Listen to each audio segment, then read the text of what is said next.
In the book, you talk about elegance and what elegance is. So what do you think in your head is elegance?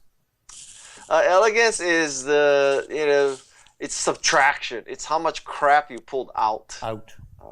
As opposed to added in. The latest MacBook that Apple's made, maybe a little too elegant, right? It's got one port, and that port's supposed to support everything. Like, I don't quite get that. No. I don't know what they're thinking. In this book and in other conversations, we've talked about angel investors and venture capitalists. And you think that game has completely changed? Yes. Okay. And why do you think it has changed? I think it's completely changed because the capital needs of tech startups has been vastly reduced. And that's because of social media, which is free marketing. Right. Cloud computing, which is inexpensive hosting. Virtual teams, which means less commercial real estate. And every tool being free. And if you need a fair amount of capital, not a great amount of capital, there's Kickstarter and Indiegogo. Right. So with all of that, venture capitalists are just less necessary. And I also think that most venture capitalists don't add value anyway. So, it's all working out. I love in the book, you have a section called Top 10 Lies of Venture Capitalists. And I think it's number 3 or number 4, which says, if your aunt had balls, she'd be your uncle. So how does that connect to the lies that VCs tell entrepreneurs?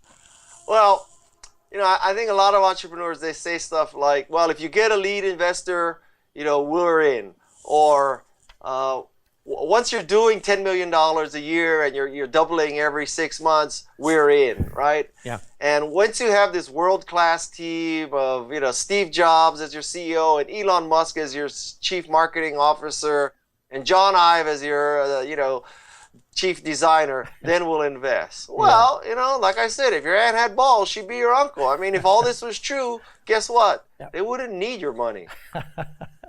We keep telling our entrepreneurs and our startups, you must have a MVP. You must have your minimum viable product. And Guy Kawasaki comes out of nowhere, out of wherever the hell you are in California, and you say, no, you don't need an MVP. Maybe you do, but I say you need an MVVVP.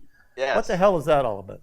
Well, I want to add 2 more V's. So first V I want to add is valuable, because you could do a minimum viable product, but it's not valuable. It's not important. It's not going to make a dent in the universe. It's not going to change the world. Right. And then the next V I want to add is validating, because you could have a viable product that is valuable, but what if it's not validating your vision and validating your idea for the future?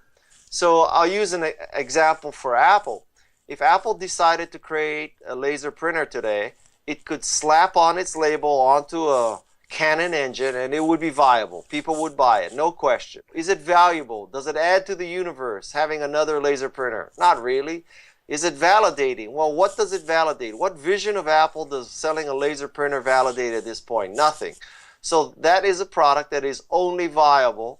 It's not valuable or validating. I don't think Apple should do it.